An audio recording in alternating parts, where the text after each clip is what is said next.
ಶಿರಸಿ ಪಂಡಿತ್ ಸಾರ್ವಜನಿಕ ಆಸ್ಪತ್ರೆ ವಿಚಾರವಾಗಿ ಸರ್ಕಾರ ವೈದ್ಯಕೀಯ ಸಲಕರಣೆಗಳಿಗೆ 30 ಕೋಟಿ ರೂಪಾಯಿ ಕೊಡುತ್ತಿಲ್ಲ ಎಂಬ ಕಾರಣಕ್ಕೆ ಹೈಟೆಕ್ ಆಸ್ಪತ್ರೆಯನ್ನು ಕೆಳದರ್ಜೆಗೆ ತಳ್ಳುವ ಪ್ರಯತ್ನ ಮಾಡುತ್ತಿರುವ ಮಾನ್ಯ ಶಾಸಕರಾದ ಭೀಮಣ್ಣ ಅವರು ಜನತೆಯ ಕ್ಷಮೆ ಕೇಳಬೇಕು ಎಂದು ಬಿಜೆಪಿ ಮುಖಂಡ ಅನಂತಮೂರ್ತಿ ಹೆಗಡೆ ಆಗ್ರಹಿಸಿದ್ದಾರೆ. ಅವರು ಶಿರಸಿಯ ಪತ್ರಿಕಾ ಭವನದಲ್ಲಿ ಶುಕ್ರವಾರ ಈ ಕುರಿತು ಸುದ್ದಿಗೋಷ್ಠಿ ನಡೆಸಿ ಪಂಡಿತ್ ಸಾರ್ವಜನಿಕ ಆಸ್ಪತ್ರೆ ವಿಚಾರವಾಗಿ ಸರ್ಕಾರ ಸಲಕರಣೆಗಳಿಗೆ 30 ಕೋಟಿ ಕೊಡುತ್ತಿಲ್ಲ ಎಂಬ ಕಾರಣಕ್ಕೆ ಹೈಟೆಕ್ ಆಸ್ಪತ್ರೆಯನ್ನು ಕೆಳದರ್ಜೆಗೆ ತಳ್ಳುವ ಪ್ರಯತ್ನ ಮಾಡುತ್ತಿರುವಂತಹ ಮಾನ್ಯ ಶಾಸಕರಾದ ಭೀಮಣ್ಣ ನಾಯಕರವರು ಜನತೆಯ ಕ್ಷಮೆ ಕೇಳಬೇಕು ಎಂಬುದಾಗಿ ನನಗನ್ನಿಸ್ತಾ ಇದೆ. ಹಿಂದಿನ ಸಭಾಧ್ಯಕ್ಷರಾದ ವಿಶ್ವೇಶ್ವರ ಹೆಗಡೆ ಕಾಗೇರಿಯವರ ಸತತ ಪ್ರಯತ್ನದಿಂದಾಗಿ ಶಿರಸಿಗೆ ಬಂದ ಸ್ಪೆಷಾಲಿಟಿ ಆಸ್ಪತ್ರೆಯನ್ನು ಹಾಳು ಮಾಡಲಿಕ್ಕೆ ಏನು ಬೇಕೋ ಎಲ್ಲವನ್ನು ಕೂಡ ಮಾಡ್ತಾ ಇದ್ದಾರೆ ಎಂಬುದಾಗಿ ಭಾಸವಾಗ್ತಾ ಇದೆ. ಇತ್ತೀಚೆಗೆ ಮಾನ್ಯ ಶಾಸಕರು ತಮ್ಮ ಪ್ರತಿನಿಧಿಯಾಗಿ ಸನ್ಮಾನ್ಯ ಜಗದೀಶ್ ಗೌಡರನ್ನು ಕಳಿಸಿ ಮಾಧ್ಯಮ ಗೋಷ್ಠಿಯನ್ನು ನಡೆಸಲಿಕ್ಕೆ ಹೇಳ್ತಾರೆ ಮತ್ತು ಒಂದು ಹೇಳಿಕೆಯನ್ನು ಕೊಡ್ತಾರೆ. ಏನು ಹೇಳಿಕೆ ಅಂತಂದರೆ, ಶಿರಸಿ ಪಂಡಿತ್ ಸಾರ್ವಜನಿಕ ಆಸ್ಪತ್ರೆ ಯಾವುದೇ ಸ್ಪೆಷಾಲಿಟಿ ಆಸ್ಪತ್ರೆ ಅಲ್ಲ, ಕೇವಲ ಮೇಲ್ದರ್ಜೆಗೇರಿಸಿರುವಂತಹ ಆಸ್ಪತ್ರೆ ಎಂಬುದಾಗಿ. ನಾನು ಸನ್ಮಾನ್ಯ ಶಾಸಕರಿಗೆ ಕೇಳಿಕ್ಕೆ ಬಯಸ್ತೇನೆ, ಏನು ಆಸ್ಪತ್ರೆ ವಿಷಯದಲ್ಲಿ ತಮಾಷೆ ಮಾಡ್ತಾ ಇದ್ದೀರಾ? ನಿಮಗೆ ನಿಜಕ್ಕೂ ಕೂಡ ಆಸ್ಪತ್ರೆಯನ್ನು ಮಾಡಬೇಕು ಅನ್ನೋ ಭಾವನೆ ಇದ್ದಿದ್ದೇ ಹೋದಾಗಿದ್ದರೆ ಈ ರೀತಿಯ ಲೂಸ್ ಸ್ಟಾಕ್ಸ್ ಬರ್ತಾ ಇರಲಿಲ್ಲ. ಲೂಸ್ ಸ್ಟಾಕ್ಸ್ ಇದು. ತಾವು ಹೇಳ್ತೀರಿ 44 ಕೋಟಿಯನ್ನು ನಾನು ತೆಗೆದುಕೊಂಡು ಬಂದಿದ್ದೇನೆ ಆಸ್ಪತ್ರೆಗೆ ಅಂತ ಹೇಳಿ. ಹೇಗೆ ತಂದ್ರಿ ಸ್ವಾಮಿ ನೀವು? ತಾವೇನಾದರೂ ವಿಶೇಷ ಅನುದಾನ ಕೊಡಿಸಿದ್ದೀರಾ? ತಾವು ಕ್ರಿಯಾಯೋಜನೆ ಮಾಡಿಸಿದ್ದೀರಾ? ಒಮ್ಮೆ ಟೆಂಡರ್ ಆದಮೇಲೆ, ಟೆಂಡರ್ ಆಗಿ ವರ್ಕ್ ಪ್ರಾರಂಭ ಮಾಡಿದ ಮೇಲೆ ಸರ್ಕಾರ ಇರಲಿ ಇಲ್ಲದೇ ಇರಲಿ, ಬೇಕಿದ್ದರೆ ರಾಷ್ಟ್ರಪತಿ ಆಳ್ವಿಕೆ ಬರಲಿ, ಅದು ಗುತ್ತಿಗೆದಾರ ಕೆಲಸ ಮಾಡಿದ ಮೇಲೆ ಆರೋಗ್ಯ ಇಲಾಖೆಗೆ ದಾಖಲೆ ಸಬ್ಮಿಟ್ ಮಾಡ್ತಾನೆ, ಆತನಿಗೆ ಬಿಲ್ ಪ್ರಕಾರವಾಗಿ ಹಣ ಬಿಡುಗಡೆ ಆಗ್ತಾ ಇರುತ್ತೆ. ಒಂದು ಸಲ ಟೆಂಡರ್ ಆದಮೇಲೆ ಹಿಂದಿನ ಶಾಸಕರ ಅವಧಿಯಲ್ಲೇ ಕಟ್ಟಡದ ಅರ್ಧದಷ್ಟು ಕೆಲಸ ಆಗೋಗಿತ್ತು. ಅಂದಮೇಲೆ ತಾವು ತಂದಂಗೆ ಹೇಗಾಯಿತು? ಅಲ್ಲಿಗೆ ಈ 44 ಕೋಟಿಗೆ ತಮಗೂ ಯಾವುದೇ ರೀತಿ ಸಂಬಂಧ ಇರೋದಿಲ್ಲ. ತಾವು 44 ಕೋಟಿಯನ್ನು ತಂದೆ ಅಂದರೂ ಒಂದೇ, ಈ ಸರ್ಕಾರದ ವಿವಿಧ ಇಲಾಖೆಗಳು, ಕಂದಾಯ ಇಲಾಖೆ ಇರ್ಬೋದು, ಗೌರ್ಮೆಂಟ್ ಶಾಲೆ ಇರ್ಬೋದು, ಅಥವಾ KSRTC ಡ್ರೈವರ್ ಕಂಡಕ್ಟರ್ ಇರ್ಬೋದು, ಅವ್ರಿಗೆ ನಾನು ಸಂಬಳ ನಾನೇ ಕೊಟ್ಟಿದ್ದೇನೆ ಅಂದರೂ ಒಂದೇ. ಆದ್ದರಿಂದ ಅದು ಸರಿಯಾದಂಥ ಮಾತಲ್ಲ. ಆದ್ದರಿಂದ ನಾನು ಕೇಳಲಿಕ್ಕೆ ಬಯಸ್ತೇನೆ, ಈಗ ನಾವು ಪ್ರಶ್ನೆ ಮಾಡ್ತಾ ಇರುವಂಥ ವಿಷಯ ಏನಪ್ಪ ಅಂತಂದರೆ, ಹಿಂದಿನ ಸರ್ಕಾರದಲ್ಲಿ ಏನು ಮೀಸಲಾಗಿಟ್ಟಿದ್ದರು 30 ಕೋಟಿ, 142 ಕೋಟಿ ಯೋಜನೆ, ಅದರಲ್ಲಿ 112 ಕೋಟಿ ಕಟ್ಟಡಕ್ಕೆ, 30 ಕೋಟಿ ಎಕ್ವಿಪ್ಮೆಂಟಿಗೆ ಅಂಥೇಳಿ. ಆ ಎಕ್ವಿಪ್ಮೆಂಟು ಏನೋ ಹಣ ಇತ್ತು, ಅದನ್ನು ತಾವು ಕಟ್ ಮಾಡಿದ್ದೀರಿ. ಸರ್ಕಾರದಲ್ಲಿ ಹಣ ಇಲ್ಲ ಅನ್ನೋ ಕಾರಣಕ್ಕಾಗಿ ಅದೆಲ್ಲವನ್ನು ಕೂಡ ತಾವು ಕಟ್ ಮಾಡಿ ಹೊಸ ವೈದ್ಯಾಧಿಕಾರಿಗಳನ್ನು ನೇಮಿಸಿಕೊಂಡು ಅವ್ರ ಮೂಲಕವಾಗಿ 26/12/2024 26/11/2024ಕ್ಕೆ 5 ಕೋಟಿ 20 ಲಕ್ಷದ ಪ್ರಸ್ತಾವನೆ ಕಳಿಸ್ತೀರಿ. ಇದನ್ನು ನಾನು ಹೇಳಿದ್ರೆ, ನನ್ನ ಮಾಹಿತಿ ಹಕ್ಕ ತೆಗೆದುಕೊಂಡು ಇದನ್ನು ಡಾಕ್ಯುಮೆಂಟನ್ನು ಕೊಟ್ಟರೆ ಫೇಸ್ಬುಕ್ಕಲ್ಲೂ ಕೂಡ ನಾನು ಹಾಕಿದ್ದೇನೆ. ಹಾಕಿದ್ರೆ ತಾವು ಹೇಳ್ತೀರಿ ಅದು ಎಲ್ಲಿ ಸಿಕ್ತೋ ಡಾಕ್ಯುಮೆಂಟು ಅನ್ನುವಂಥ ಮಾತನ್ನು ಇದೇ ಜಾಗದಲ್ಲಿ ಕೂತ್ಕೊಂಡು ಹೇಳಿದ್ದೇನೆ ಕೇಳಿದ್ದೇನೆ. ನಾನು ಕದ್ಕೊ ಬಂದಿದ್ದೇನಾ? ಇದೇ ಡಾಕ್ಯುಮೆಂಟು ಮಾಹಿತಿ ಹಕ್ಕಿನಿಂದ ತೆಗೆದುಕೊಂಡಿರುವಂಥ ಡಾಕ್ಯುಮೆಂಟು 26ನೇ ತಾರೀಕು ನಿಮ್ಮದೇ ಸರ್ಕಾರದ ಅಧಿಕಾರಿಗಳಿಂದ ಹೋಗಿದೆ. ಹೊಸ ವೈದ್ಯಾಧಿಕಾರಿಗಳು ಬಂದು 1 ವಾರದಲ್ಲಿ ಹೊಸ ಪ್ರಸ್ತಾವನೆ ಹೋಗುತ್ತೆ. ಎಲ್ಲವೂ ಕೂಡ ನಮ್ಗೆ ಗೊತ್ತಾಗೋದಿಲ್ವೇ? ಅಷ್ಟು ನಂತರ ಮುಂದೆ ಹೇಳ್ತೀರಿ ತಾವು, ಇದರಲ್ಲಿ 5,20,00,000ದಲ್ಲಿ MRI ಮಿಷನ್ ಇಲ್ಲ, CT ಸ್ಕ್ಯಾನ್ ಮಿಷನ್ ಇಲ್ಲ, ಹಾರ್ಟ್ ಆಪ್ರೇಷನ್ ಮಾಡುವಂಥ ಎಕ್ವಿಪ್ಮೆಂಟ್ ಇಲ್ಲ, ಕಾರ್ಡಿಯಾಲಜಿ ಇಲ್ಲ, ನೆಫ್ರಾಲಜಿ ಇಲ್ಲ, ಯೂರಾಲಜಿ ಇಲ್ಲ, ಏನೂ ಇಲ್ಲ. ಎಲ್ಲವನ್ನು ಕಿತ್ತಾಕಿ ಏನೋ ಎಲ್ಲ ರೂಮಲ್ಲೂ ತಾವು ಒಂದು ಟೆಟಸ್ಕೋಪು ಆ ಜ್ವರ ಚೆಕ್ ಮಾಡೋ ಕಡ್ಡಿ ಇಡಬೇಕು ಅಂದ್ಕೊಂಡಿದ್ದೀರಾ 5 ಕೋಟಿಯಲ್ಲಿ. ಹಾಗೆ ನೋಡಿ, ಜಗದೀಶ್ ಗೌಡ ಹೇಳುವಂಥ ಮಾತೇನಿದೆ ಅದು ಶಾಸಕರು ಹೇಳಿರುವಂಥ ಮಾತು, ಅವರು ಬಾಯಿಂದ ಹೇಳಿಸಿರುವಂಥ ಮಾತು. ಈ ಒಂದು ಸಂಪೂರ್ಣ ದಾಖಲಾತಿ ಏನು ಮ್ಯಾಪ್ ಇದೆ, ಇವೆಲ್ಲವೂ ಕೂಡ ಸಂಪೂರ್ಣವಾದಂಥ ಮಾಹಿತಿ ತೆಗೆದುಕೊಂಡಿದ್ದೇನೆ. ಈ ಒಂದು ಆಸ್ಪತ್ರೆ ಸಲುವಾಗಿ ಸಂಪೂರ್ಣವಾದಂಥ ಮಾಹಿತಿ.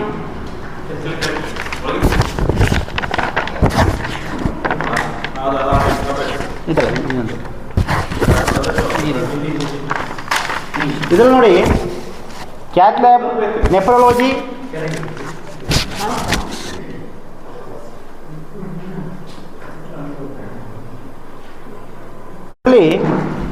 ಏನೇನಿದೆ ಅಂತಂದರೆ ಹಾರ್ಟ್ ಆಪ್ರೇಷನ್ ಮಾಡುವಂಥ ಕ್ಯಾತ್ ಲ್ಯಾಬ್ ಇದೆ, ಅಂದರೆ ಕಾರ್ಡಿಯಾಲಜಿ ಇದೆ. ಏನು ನಾರ್ಮಲ್ ಆಸ್ಪತ್ರೆ ಇರುತ್ತಾ? ಹಾರ್ಟ್ ಆಪ್ರೇಷನ್ ಎಲ್ಲ ಕಡೆ ಬೇಕಾದಾಗ ಮಾಡಲಿಕ್ಕೆ ಸಾಧ್ಯ ಇದೆಯಾ? ಅದಕ್ಕೇನು ಎಕ್ವಿಪ್ಮೆಂಟ್ ಬೇಕು? ತಮ್ಮೇನೋ ಕಲ್ಪನೆ ಇದೆಯಾ? ಅದು ಸೂಪರ್ ಸ್ಪೆಷಾಲಿಟಿ ಅಲ್ವೇ? ನೆಫ್ರಾಲಜಿ, ಏನು ನೆಫ್ರಾಲಜಿ ಅಂದರೆ ಅರ್ಥ ಗೊತ್ತಿದೆ? ನೆಫ್ರಾಲಜಿ ಅಂದರೆ ನಿಮಗೆ ಕಿಡ್ನಿ ಸಂಬಂಧಪಟ್ಟಂಥ ಆಪ್ರೇಷನ್ ಮಾಡುವಂಥದ್ದು. ಆ ಕಿಡ್ನಿ ಸಂಬಂಧಪಟ್ಟ ಆಪ್ರೇಷನ್ ಮಾಡುವಂಥದ್ದು ಇದೆ, ಕಾರ್ಡಿಯಾಲಜಿ ಇದೆ, ಯೂರಾಲಜಿ ಇದೆ, ಮತ್ತು ಯೂರಾಲಜಿ ಇದೆ, ನ್ಯೂರಾಲಜಿ ಇದೆ. ನ್ಯೂರಾಲಜಿ ಇದ್ದರೆ ಮಾತ್ರ ನಾವು ಟ್ರಾಮಾ ಸೆಂಟರ್ನ ಮಾಡ್ಬೋದು. ತಲೆಗೆ ಪೆಟ್ಟು ಬಿದ್ದರೆ ನಮ್ಮ ಉತ್ತರ ಕನ್ನಡ ಜಿಲ್ಲೆಯಲ್ಲಿ ಯಾವುದೇ ಒಬ್ಬ ವ್ಯಕ್ತಿ ಆಕ್ಸಿಡೆಂಟ್ ಆಗಿ ತೊಂದರೆ ಆದರೆ 120 ಕಿಲೋಮೀಟರ್ ಹೋಗಿ ನಾವು ಚಿಕಿತ್ಸೆ ಪಡೆಯಬೇಕು. ತಮಗೆಲ್ಲ ಕೂಡ ವಿಷಯ ಗೊತ್ತಿದೆ. ಅದಕ್ಕೆ ಸನ್ಮಾನ್ಯ ವಿಶ್ವೇಶ್ವರ ಕಾಗೇರಿಯವರು ಬಹಳ ಆಲೋಚನೆ ಮಾಡಿ, ಸತತ ಪ್ರಯತ್ನ ಮಾಡಿ, ಒಬ್ಬ ಸಭಾಧ್ಯಕ್ಷ ತಾನು ಏನೇನು ಮಾಡ್ಬೋದು ಎಲ್ಲವನ್ನೂ ಕೂಡ ಮಾಡಿ ಒಂದು ತಾಲೂಕು ಮಟ್ಟದ ಒಂದು ಕೇಂದ್ರಕ್ಕೆ 142 ಕೋಟಿ ರೂಪಾಯಿ ಆಸ್ಪತ್ರೆ ತೆಗೆದುಕೊಂಡು ಬಂದರೆ ತಾವೇನು ಹಾಳು ಮಾಡೋ ಕೆಲಸ ಮಾಡ್ತಾ ಇದ್ದೀರಾ? ಅದನ್ನು ಇವೆಲ್ಲವೂ ಕೂಡ ಇದೆ. ಇವೆಲ್ಲವೂ ಕೂಡ ಇದ್ದ ಸೂಪರ್ ಸ್ಪೆಷಾಲಿಟಿ ಆಗೋದಿಲ್ವೇ? ಇದು ಯಾಕೆ ಹೇಳ್ತಾ ಇಲ್ಲ? ಇದು ಹೇಳಬೇಕಾಗಿತ್ತಲ್ವಾ? ಇದೆಲ್ಲ ನಿಮ್ಮದೇ ಡಾಕ್ಯುಮೆಂಟ್ ಇದೆ, ನಮ್ಮನೆ ಡಾಕ್ಯುಮೆಂಟ್ಸ್ ಅಲ್ಲ ಇದೆಲ್ಲ. ನಿಮಗೇನು ಗೊತ್ತಿಲ್ವಾ? ಗೊತ್ತಿದ್ದು ಗೊತ್ತಿಲ್ಲದೆ ಮಾತಾಡ್ತಾ ಇದ್ದೀರಾ. ಇದೆಲ್ಲವೂ ಕೂಡ ಗೊತ್ತಿದ್ಕೊಂಡು ಸುಳ್ಳು ಹೇಳ್ತಾ ಇದ್ದಾರೆ. ಇದು ಸೂಪರ್ ಸ್ಪೆಷಾಲಿಟಿ ಅಲ್ಲ, ಅದು ಮಲ್ಟಿ ಸ್ಪೆಷಾಲಿಟಿ ಅಲ್ಲ, ಯಾವ ಸ್ಪೆಷಾಲಿಟಿನೂ ಅಲ್ಲ, ಬರೀ ಮೇಲ್ದರ್ಜೆಗೆ ಏರಿಸ್ಬಿಟ್ರಂತೆ. ಆ ಮೇಲ್ದರ್ಜೆಗೆ ಏರಿಸೋದಾದರೆ ಒಂದು 5 ಕೋಟಿ 10 ಕೋಟಿ ಕೊಡ್ಬೋದಾಗಿತ್ತು. 205 ಕೋಟಿ ಯಾಕೆ ಕೊಡಬೇಕಾಗಿತ್ತು?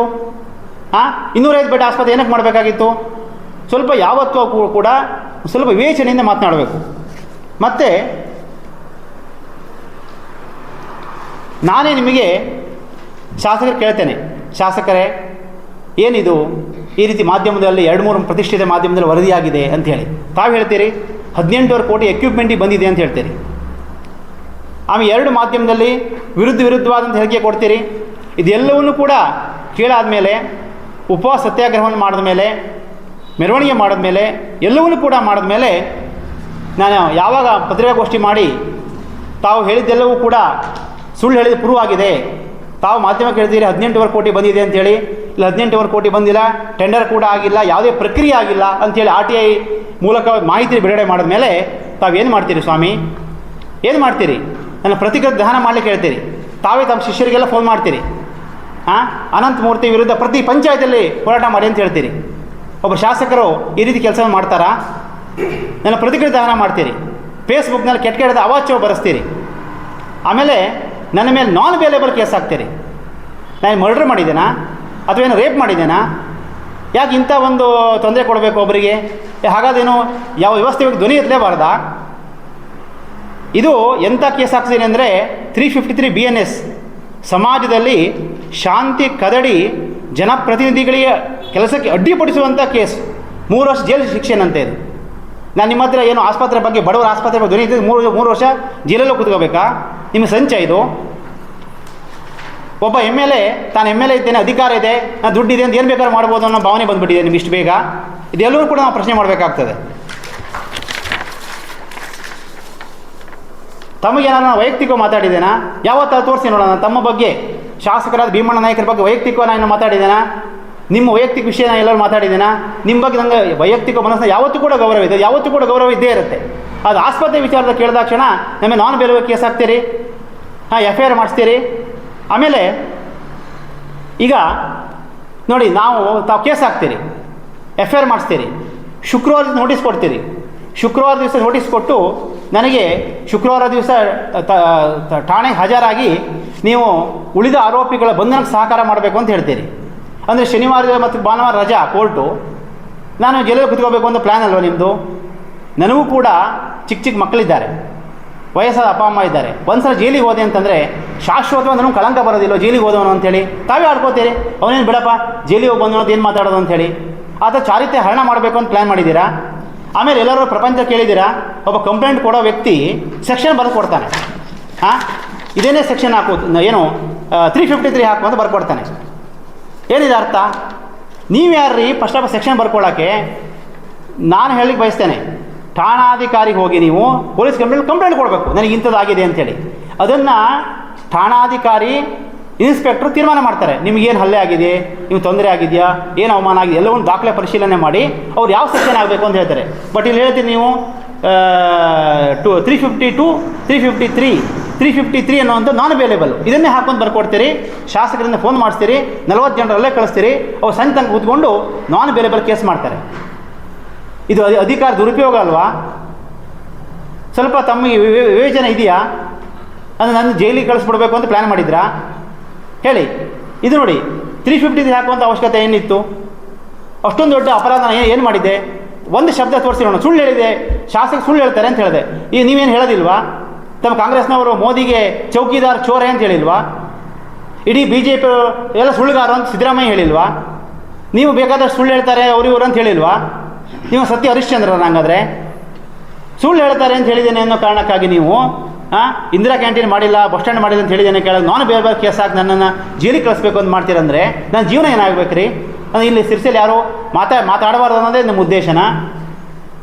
ಇದೇನು ಸಿರ್ಸಿ ಅಂತಂದರೆ ಏನು ರಿಪಬ್ಲಿಕ್ ಆಫ್ ಸಿರ್ಸಿ? ನಿಮ್ಮದೇ ಪ್ರತ್ಯೇಕ ಕಾನೂನು ಇದು. ಅದು ಹಾಕಿ ಬೋರ್ಡ್ ಹಾಕ್ಬಿಡಿ, ರಿಪಬ್ಲಿಕ್ ಆಫ್ ಸಿರ್ಸಿ, ಇಲ್ಲಿ ಯಾರು ಕೂಡ ಮಾತಾಡಬಾರ್ದು, ಇಲ್ಲಿ ಒಂದೇ ಕಾನೂನು ಇದೆ ಅಂತ ಹೇಳ್ಬಿಡಿ. ನಾವೇನು ಬೇಕಾದ್ರೂ ಮಾಡ್ತೇವೆ ಅಂತೇಳಿ ಅಷ್ಟಕ್ಕೆ ತಾವು ಬಿಡೋದಿಲ್ಲ. ಅಷ್ಟಾದ ನಂತರದಲ್ಲಿ ನನ್ನ ಮೇಲೆ ಇದನ್ನು ಹಾಕ್ತೀರಿ, ಏನೋ ಇದೆಲ್ಲ ಮುಗೀತು ಅಂತ ಅಂದ್ಕೊಂಡು ಆಯಿತು, ಏನೋ ಒಂದು ಘಟನೆ ಆಯಿತು ಅಂತ ಅಂದ್ಕೊಂಡಾಗ ತಕ್ಷಣ ಮಾನನಷ್ಟ ಮೊಕದ್ದಮೆ ನೋಡಿಸ್ಕೊಡ್ತೀರಿ ಲಾಯರ್ ಮುಖಾಂತರ. ನಾನು ನಿಮ್ಮ ಆಸ್ಪತ್ರೆ ಹೋರಾಟ ಮಾಡ್ತೀವಿ, ದಿನ ನಾನು ಕೋರ್ಟು ಕಚೇರಿ ತಿರುಗ್ತಾನೆ ಇರಬೇಕಾ? ಒಂದು ದಿವಸ ಲಾಯರ್ ಆಫೀಸು, ಒಂದಿನ ಕೋರ್ಟು ತಿರುಗ್ತಾನೆ ಇರಬೇಕು. ಅವನು ತಿರುಗಿ ಅವನು ಪುನಃ ಸತ್ತೋಗ್ಬಿಡ್ಬೇಕು. ನಿಮ್ಮ ಲೆಕ್ಕ ಏನು ನಿಮ್ಮ ಉದ್ದೇಶ? ಒಬ್ಬ ವ್ಯಕ್ತಿಯ ತೇಜೋವಧೆ ಮಾಡೋ ಕಿರುಕುಳ ಕೊಡಬೇಕು ಅನ್ನೋ ಉದ್ದೇಶ ಅಲ್ವಾ? ನೀವು ಇದನ್ನೇ ದುಡ್ಡು ಖರ್ಚು ಮಾಡಿ ಲಾಯರ್ ನೋಟಿಸ್ ಕೊಡೋ ಬದಲಿಗೆ ನನಗೆ ಉತ್ತರ ಕೊಡ್ಬೋದಾಗಿತ್ತಲ್ಲ. 18 ಕೋಟಿ ಏನು ಬಂದಿದೆಯಾ ಇಲ್ವಾ? 5 ಕೋಟಿ ಯಾಕೆ ನಿಮ್ಮ ಪ್ರಪೋಸಲ್ ಹೋಯ್ತು ಇಲ್ಲಿಂದ? ಅದನ್ನ ನೀವು ಹೇಳ್ಬೋದಾಗಿತ್ತಲ್ಲ. ಅಷ್ಟು ಕೂಡ ವ್ಯವಧಾನ, ಇಷ್ಟು ಜನ ಹೋರಾಟ ಮಾಡಿದ್ರು ಕೂಡ, ಇಷ್ಟು ಪೇಪರ್ ಸುದ್ದಿ ಬಂದರೂ ಕೂಡ, ಇಷ್ಟಾದರೂ ಕೂಡ ಒಬ್ಬ ಶಾಸಕರಾಗಿ ಆಸ್ಪತ್ರೆ ಯಾವ ಹಣ ತೊಗೊಂಡ್ಬರ್ತೀನಿ ಅಂತಿಲ್ಲ. ಈಗಾಗಲೇ 80% ವರ್ಕ್ ಮುಗಿದು 6 ತಿಂಗಳಾಯಿತು. ವೈದ್ಯ ನೇಮಕಾತಿ ಆಗಬೇಕು. ಅದೇನು ಇವಾಗ ನಮ್ಮ 15 ಕೋಟಿ ರೂಪಾಯಿ MRI ಸ್ಕ್ಯಾನಿಂಗ್ ಮೆಷಿನ್ ಆಪ್ರೇಟ್ ಮಾಡಲಿಕ್ಕೆ ಲೋಕಲ್ ವರ್ಕ್ ಬರುತ್ತಾ? ಅದಕ್ಕೆ ಬೇಕಾದಂಥ ಡಾಕ್ಟ್ರುಗಳು ಬೇಕಾಗಲ್ವಾ? ಅದಕ್ಕೆ ಬೇಕಾದಂಥ ನುರಿತ ಟೆಕ್ನಿಷಿಯನ್ ಬೇಕಾಗಲ್ವಾ? ಅವ್ರ ಅಪಾಯಿಂಟ್ಮೆಂಟು ಮಾಡ್ಬಿಟ್ಟು ಸುಲಭ ಇದೆಯಾ? ಅವ್ರು ಟೆಂಡರ್ ಕರಿಬೇಕು, ಆ ಎಕ್ವಿಪ್ಮೆಂಟ್ ಟೆಂಡರ್ ಕರಿಬೇಕು, ಹಣ ಬಿಡುಗಡೆ ಮಾಡಬೇಕು. ಈಗ 30 ಕೋಟಿ ಇರುವಂಥದ್ದು 2020ರಲ್ಲಿ. ಈ ಬಹುಶಃ ಅದರ ವ್ಯಾಲ್ಯೂ ಇನ್ನೂ ಜಾಸ್ತಿ ಆಗಿರ್ಬೋದು. ಅದೆಲ್ಲವನ್ನೂ ಕೂಡ ಮಾಡೋದ್ರ ಬದಲಿಗೆ ಯಾರೋ ಧ್ವನಿ ಎತ್ತಿದ್ರೆ ಅವ್ರಿಗೆ ಕಿರುಕುಳ ಕೊಡ್ತೀರಿ, ಅವ್ರು ಅರೆಸ್ಟ್ ಮಾಡಲಿಕ್ಕೆ ಪ್ರಯತ್ನ ಮಾಡ್ತೀರಿ, ಮಾನನಷ್ಟ ಮೊಕದ್ದಮೆ ನೋಟಿಸ್ಕೊಡ್ತೀರಿ. ಏನಿದು ಒಬ್ಬ ಶಾಸಕ ಮಾಡುವಂಥ ಕೆಲಸವಾ ಇದೆಲ್ಲ? ಶಾಸಕರೇ, ಈ ದಯವಿಟ್ಟು ನಾನು ಹೇಳ್ತೇನೆ, ಇದು ಯಾವುದೇ ಕಾರಣಕ್ಕೂ ಕೂಡ ವೈಯಕ್ತಿಕ ದ್ವೇಷ ರಾಜಕಾರಣವನ್ನು ಮಾಡಬೇಡಿ. ದಯವಿಟ್ಟು ದ್ವೇಷ ರಾಜಕಾರಣ ಮಾಡಬೇಡಿ. ನಮಗೂ ಕೂಡ ಕುಟುಂಬ ಇರುತ್ತೆ, ನಮಗೂ ಕೂಡ ಮಕ್ಕಳಿರ್ತಾರೆ. ನಿಮಗೆ ಹೆಂಗೆ ಮಕ್ಕಳಿದ್ದಾರೆ, ನಮಗೂ ಕೂಡ ಮಕ್ಕಳಿರ್ತಾರೆ. ನಿಮಗೆ ಅಪ್ಪ ಅಮ್ಮ, ನಮಗೂ ಕೂಡ ಅಪ್ಪ ಅಮ್ಮ ಇರ್ತಾರೆ. ನಾವೇನಾದ್ರು ಜೈಲಿಗೆ ಹೋದರೆ ನಮ್ಮ ಕುಟುಂಬ ಮರ್ಯಾದೆ ಹಾಳಾಗ್ತದೆ. ಜೈಲಿಗೆ ಹೋಗಿ ಬಂದು ಅನ್ನೋವಂಥ ಪಟ್ಟ ಶಾಶ್ವತವಾಗಿರ್ತದೆ. ನಾವು ಎಲ್ಲಿ ಹೋದರೂ ಕೂಡ ನಾಳೆ ಜೈಲಿಗೆ ಹೋಗಿ ಬಂದವನು ಅಂತ ಮಾತಾಡ್ತಾರೆ. ದಯವಿಟ್ಟು ಈ ಥರ ಸುಳ್ಳು ಕೇಸುಗಳನ್ನು ಹಾಕಿ ಜೈಲಿಗೆ ಕಳಿಸೋಂಥ ಪ್ಲ್ಯಾನ್ ಮಾಡಬೇಡಿ ಅಂತ ಹೇಳಲಿಕ್ಕೆ ಇಚ್ಛೆ ಪಡ್ತೇನೆ. ಆನಂತರದಲ್ಲಿ ಹೇಳ್ತೇನೆ, ನನ್ನ ಬೇಡಿಕೆಗಳಿದೆ. ಏನವ ಅಂತಂದರೆ, ಸಿರ್ಸಿ ಬಸ್ ಸ್ಟ್ಯಾಂಡು ಈಗಾಗಲೇ ಧ್ವನಿ ಎತ್ತಿದ್ದೇನೆ. ತಕ್ಷಣ ಆದಷ್ಟು ಬೇಗ ಅದೆಲ್ಲವೂ ಕೂಡ ಕೆಲಸ ಮುಗಿದು ಸಿರ್ಸಿಯ ಬಸ್ ಸ್ಟ್ಯಾಂಡ್ ಆದಷ್ಟು ಬೇಗ ಉದ್ಘಾಟನೆ ಆಗಬೇಕು. ಅದಕ್ಕೆ ಯಾವುದೇ ರೀತಿಯ ಕಾಗಿ ಹಾರಿಸುವಂಥ ಕೆಲಸ ಮಾಡಬಾರ್ದು. ಅವಾಗ ಮಾಡ್ತೀವಿ ಇವಾಗ ಮಾಡ್ತೇನೆ ಅಂತ ಹೇಳ್ತಾ 6 ತಿಂಗಳಿಂದ ಅದೇ ಕೆಲಸ ಮಾಡ್ತಾ ಇದ್ದೀರಿ. ಯಾವ ಕಾರಣಕ್ಕೂ ಕೂಡ ಅದು ಆ ರೀತಿ ಕೆಲಸ ಮಾಡೋಂಗಿಲ್ಲ. ತಕ್ಷಣಕ್ಕೆ ಈ ತಿಂಗಳ ಎಂಡು ಅಥವಾ ಏಪ್ರಿಲ್ ಫಸ್ಟ್ ವೀಕಲ್ಲಿ ಅದು ಉದ್ಘಾಟನೆ ಆಗಲೇಬೇಕು. ಇಂದಿರಾ ಕ್ಯಾಂಟೀನ್ ಕೂಡ ಬಡವರಿಗೆ ಊಟ ಸಿಗೋಂಗೆ ಆಗಬೇಕು. ಆದಷ್ಟು ಬೇಗ ಅದು ಉದ್ಘಾಟನೆ ಆಗಬೇಕು. ಅದೆಲ್ಲವೂ ಕೂಡ ಕಟ್ಟಡ ಕಾಮಗಾರಿ ಮುಗಿದಿದೆ. ಆಮೇಲೆ ಆಯುಷ್ಮಾನ್ ರೆಫರಲ್ ಕಾರ್ಡ್ ಕೇಳಿದ್ದೇನೆ. ಆಯುಷ್ಮಾನ್ ರೆಫರಲ್ ಕಾರ್ಡು ಏನಿದೆ ಅದು ಸಿರ್ಸಿಲೆ ಸಿಗಬೇಕು. ಜನ ಯಾರಿಗಾರು ಹಾರ್ಟ್ ಆಪ್ರೇಷನ್ ಮಾಡಿಸ್ಬೇಕು ಅಂದರೆ ಅವ್ರ ಕುಟುಂಬದವ್ರನ್ನ ನೀವು ಹುಬ್ಬಳ್ಳಿ ಅಥವಾ ಮಂಗಳೂರು ಸೇರಿಸಿದ್ರೆ ಕಾರವಾರಕ್ಕೆ ಹೋಗಿ ತೆಗೆದುಕೊಂಡು ಬನ್ನಿ ಅಂತ ಹೇಳ್ತಾರೆ. ದಯವಿಟ್ಟು ಅದು ಕೂಡ ಇಲ್ಲೇ ಕೊಡುವಂಥ ಕೆಲಸ ಆಗಬೇಕು. ಹಾಗೆ ಈಗಾಗಲೇ 80ರಷ್ಟು ವರ್ಕ್ ಮುಗಿದು ಆಸ್ಪತ್ರೆ 80ರಷ್ಟು ವರ್ಕ್ ಮುಗಿದು ಆಲ್ಮೋಸ್ಟ್ 6 ತಿಂಗಳ ಮೇಲಾಗಿದೆ. ಇನ್ನೂ ಕೂಡ ಟೆಂಡರ್ ತಾವು ಕರೆದಿಲ್ಲ. ವೈದ್ಯರನ್ನು ನೇಮಕ ಮಾಡ್ಕೊಳ್ಳೋಂಥ ಕೆಲಸ ಮಾಡ್ತಾ ಇಲ್ಲ. ಏನೂ ಕೂಡ ಮಾಡ್ತಾ ಇಲ್ಲ. ಕೇವಲ ಯಾರು ಮಾತಾಡೋದನ್ನು ಕೇಸ್ ಹಾಕೋದು, ನೋಟಿಸ್ ಕೊಡೋದು, ಕಿರುಕುಳ ಕೊಡೋದು, ಒಂದು ಹೆದರಿಸೋದು, ಇದಿಷ್ಟೇ ಕೆಲಸ ಮಾಡ್ತಾ ಇರೋದು. ದಯವಿಟ್ಟು ಇದ್ಯಾವುದೂ ಕೂಡ ಬೇಡ. ತಕ್ಷಣ ತಾವು ಇದನ್ನು ಕ್ರಮ ಕೈಗೊಳ್ಳಬೇಕು. 15 ದಿವಸ ನಾನು ವೇಟ್ ಮಾಡ್ತೇನೆ. 15 ದಿವಸದ ತನಕನೂ ಕೂಡ ತಾವು ಯಾವುದೇ ಒಂದು ಕ್ರಮ ಕೈಗೊಂಡಿಲ್ಲ ಅಂತಂದರೆ ನಾನು ಬೀದಿಯಲ್ಲಿ ಆಸ್ಪತ್ರೆ ಉಳಿಸಿ ಅನ್ನುವಂಥ ಅಭಿಯಾನ ಮಾಡಬೇಕಾಗ್ತದೆ. ಎಚ್ಚರಿಕೆ ಕೊಡ್ತಾ ಇದ್ದೇನೆ. ಮಾಜಿ ಜಿಲ್ಲಾ ಪಂಚಾಯತ್ ಸದಸ್ಯ ಹಾಲಪ್ಪ ಜಕ್ಕಣ್ಣನವರ್ ಮಾತನಾಡಿ, ಸಾರ್ವಜನಿಕ ವಿಚಾರವನ್ನು ಕೇಳುವುದು ಪ್ರತಿಯೊಬ್ಬನ ಹಕ್ಕು. ಶಾಸಕರು ಅವರ ಸಲಹೆಗಾರರನ್ನು ಮಾರ್ಪಡಿಸಿಕೊಳ್ಳುವ ಅವಶ್ಯಕತೆ ಇದ್ದಂತೆ ಕಾಣುತ್ತಿದೆ. ನಾವು ಯಾರು ಶಾಸಕರ ವಿರೋಧಿಗಳಲ್ಲ, ಅಭಿವೃದ್ಧಿ ಪರವಾಗಿ ಮಾತನಾಡುತ್ತಿದ್ದೇವೆ ಅಷ್ಟೇ. ಪ್ರಶ್ನೆ ಮಾಡಿದವರ ಪ್ರತಿಕೃತಿ ದಹಿಸುವುದು ಸರಿಯಲ್ಲ. ಇದಕ್ಕೆ ಶಾಸಕರು ಪ್ರೋತ್ಸಾಹ ನೀಡಬಾರದು ಎಂದರು. ಸಿದ್ದಾಪುರ ಕ್ಷೇತ್ರ ಸ್ವಾತಂತ್ರ್ಯ ಹೋರಾಟಗಾರರು ಆ ಇತಿಹಾಸದಲ್ಲಿ ಬಹಳ ಹೆಸರು ಪಡೆದಂಥದ್ದು. ಈ ಏನು ತರಗತಿ ಪತ್ರಿಕಾಗೋಷ್ಠಿ ಇದೇ ಸಭಾಭವನದಲ್ಲಿ ನಡೆದಿದ್ವಿ. ಏನು ಕೇಳಿದಾರೋ ನೋಡ್ರಿ, ವಿಸಿಲ್ ಬ್ಲೋವರ್ ಅಂತಿದೆ. ಎಲ್ಲೆಲ್ಲಿ ತಪ್ಪುಗಳು ಅಥವಾ ತೊಂದರೆಗಳು ಸಾರ್ವಜನಿಕವಾಗಿ ಕಾಡ್ತಾವೋ ಅಂಥವನ್ನು ತೋರಿಸೋರಿಗೆ ರಕ್ಷಣೆ ಕೊಡಬೇಕು, ಅವ್ರಿಗೆ ಮಹತ್ವ ಕೊಡಬೇಕು. ಅದೊಂದು ಕಡೆ ನಡೀತಾ ಇತ್ತು ವಿಸಿಲ್ ಬ್ಲೋಯಿಂಗ್. ನೋಡ್ರಿ, ಇಲ್ಲಿ ಸರ್ಕಾರಿ ಕೆಲಸ ನಡೀತಿತ್ತು, ಅದು ಪೂರ್ಣಾವಧಿ ನಡೀತಾ ಇಲ್ಲ.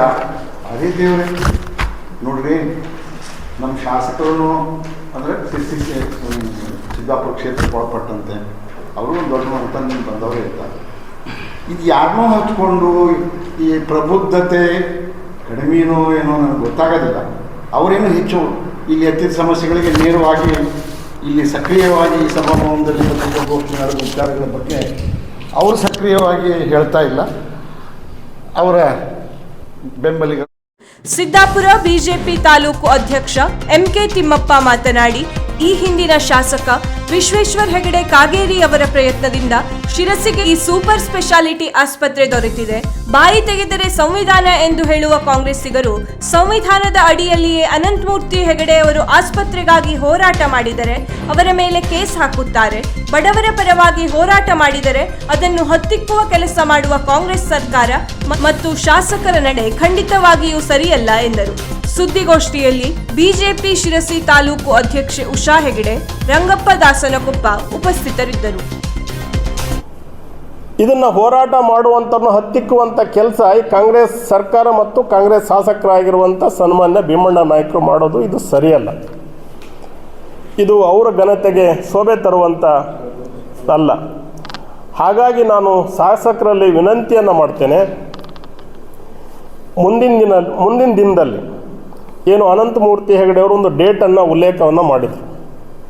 ಅದೇ ಪ್ರಕಾರ ನಮಗೆ ಹಿಂದಿನ ಏನು ಸನ್ಮಾನ್ಯ ವಿಶ್ವೇಶ್ವರ ಹೆಗಡೆ ಕಾಗೇರಿ ಸಾಹೇಬರು 30 ಕೋಟಿಯನ್ನು ಅಲ್ಲಿ ಸಲಕರಣೆಗಳಿಗಾಗಿ ಏನು ಇಟ್ಟಿದ್ರು, ಇವತ್ತಿನ ದಿನದಲ್ಲಿ ಅದಕ್ಕಿಂತ ಜಾಸ್ತಿ ಬೇಕಾಗ್ಬೋದು. ಆ ಆಸ್ಪತ್ರೆಗೆ ಬೇಕಾಗಿರುವಂಥ ಡಾಕ್ಟ್ರುಗಳನ್ನು ಪೂರೈಸಬೇಕು ಮತ್ತು ಅಲ್ಲಿಗೆ ಬೇಕಾಗಿರುವಂಥ ಎಲ್ಲ